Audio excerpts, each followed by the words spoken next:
Et oui, focus tout de suite sur ce qui se passe actuellement en Martinique avec Papa Gaye qui est avec nous, praticien hospitalier, directeur du SAMU au CHU de Martinique. Bonjour à vous. Et bonjour. Merci d'être avec nous ce matin sur Sud Radio. La Martinique qui connaît depuis plusieurs jours déjà une flambée de l'épidémie, tout comme la Guadeloupe et la Réunion. Les trois îles ont été reconfinées pour 3 semaines. Professeur, déjà, quelle est la situation que vous vivez actuellement au CHU de Martinique ? On est submergé par cette 4e vague. C'est inédit. On est complètement dépassé. On atteint la saturation dans tout le CHU. Quand vous parlez de saturation, ce soit les personnes hospitalisées tout simplement ou dans un état grave. Vous avez beaucoup de personnes en réanimation. Oui, c'est ça. La réanimation est saturée avec plus de possibilité de prendre des patients. Le service de médecine COVID vont atteindre la saturation dans quelques jours, voire même probablement demain ou après-demain, puisque 200 lits ont été ouverts et il y a presque 180 patients dans un état parfois très grave. Ah oui. Et puis les urgences sont aussi dans l'eau. Quel est le profil des personnes qui sont aujourd'hui dans un état grave ? Ce sont des personnes avec des comorbidités ?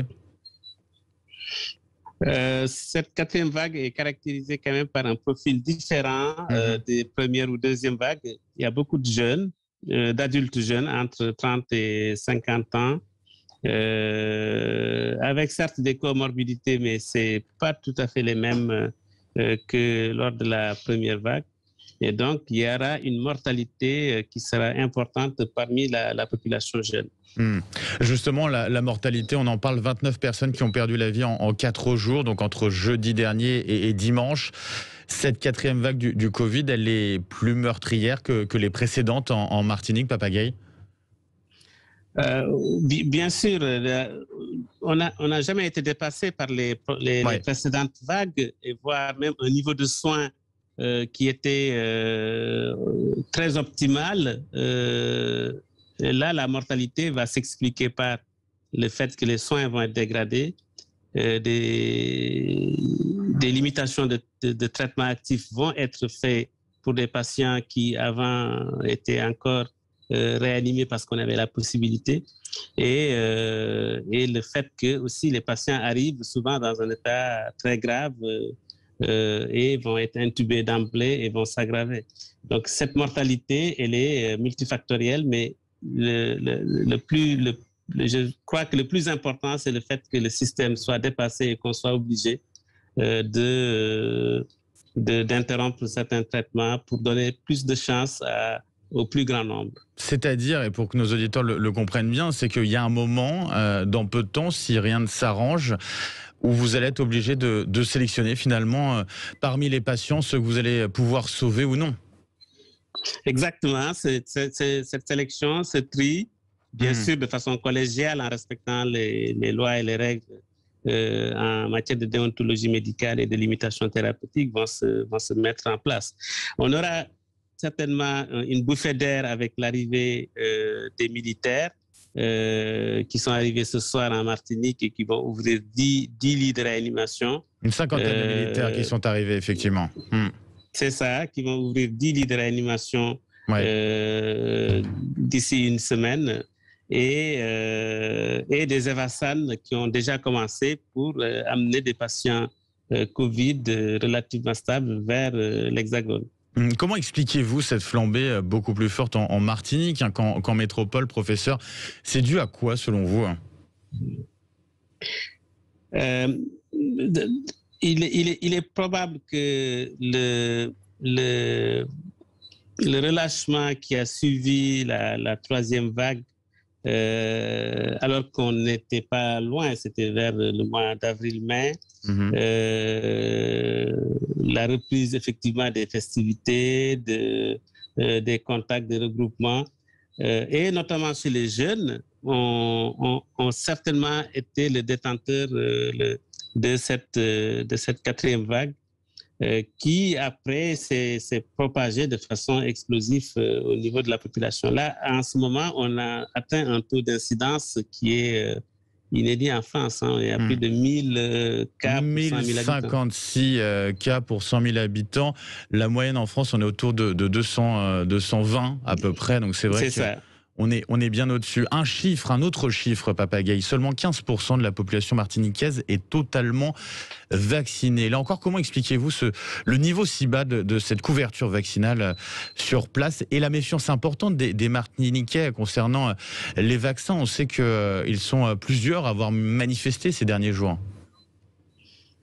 Bien sûr, c'est très complexe. Hein, le fait de s'opposer à la vaccination, et à Martinique, je pense que c'est un pays où la grande majorité de la population est instruite et a un esprit de discernement, comprend bien les choses et ne croit pas à comme certains le disent, à des croyances ésotériques ou à des croyances arriérées. Au contraire, oui, c'est pas du folklore. La défiance.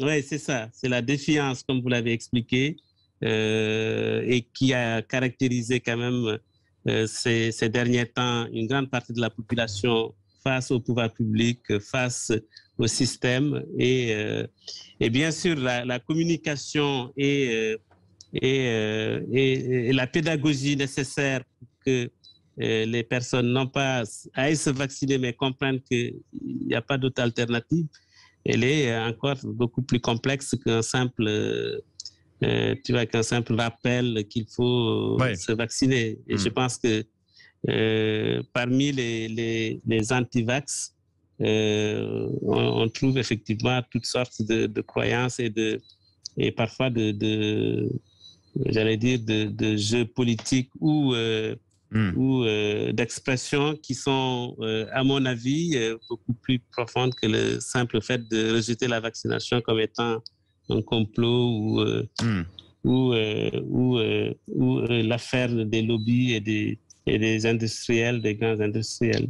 Vous pensez, professeur, que notamment le scandale du chlordécone, hein, on rappelle ces pesticides qui avaient été utilisés pendant des années pour protéger les bananes, qui empoisonnaient les sols entiers, est-ce que vous pensez que ce scandale-là peut être l'une des raisons qui explique la méfiance des Martiniquais à l'égard des autorités, donc de cette campagne de vaccination?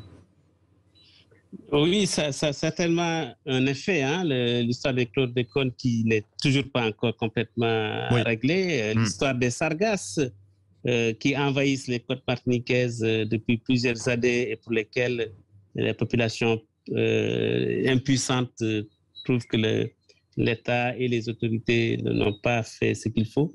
Et donc tout ça peut encore expliquer cette méfiance et cette... par rapport à la vaccination, bien sûr. Pour avancer, pour éviter que ça ne flambe davantage, que faut-il selon vous faire justement plus d'efforts sur cette campagne de vaccination, accentuer les mesures de restriction? Oui, les deux. De toute façon, les mesures de restriction et de confinement vont avoir un effet, j'allais dire, plus ou moins immédiat, c'est-à-dire dans 2-3 semaines. On va atteindre un plateau et une décroissance. Après, il faut l'accompagner par d'autres mesures pour que une cinquième vague ne revienne pas.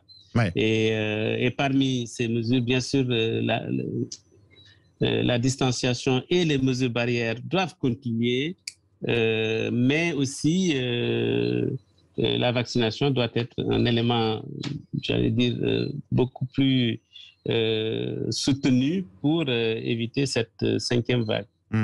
Une dernière question, professeur. Le ministre des Outre-mer, Sébastien Lecornu, s'est dit ouvert hier à une adaptation du pass sanitaire dans les Outre-mer, donc notamment en Martinique, au sujet, par exemple, du calendrier ou encore des lieux concernés. C'est pas de nature à vous inquiéter davantage, ça, Papa Gaye? Oui, bien sûr. Je pense qu'il ne faut pas qu'il y ait deux poids, deux mesures ou des mesures qui s'appliquent à une partie du territoire national et d'autres. Bien sûr qu'il y a, à mon avis, des adaptations qui sont possibles, mais dans ce sens de la santé des populations, on doit avoir effectivement le même traitement et le même niveau de vigilance partout, à mon avis. Papa Gaye, je rappelle que vous êtes praticien hospitalier, directeur du SAMU au CHU de Martinique. Je sais que votre temps est très précieux en ce moment. Un grand merci en tout cas d'avoir accepté de nous accorder quelques minutes ce matin sur Sud Radio et bon courage surtout pour la suite. Merci à vous. Merci.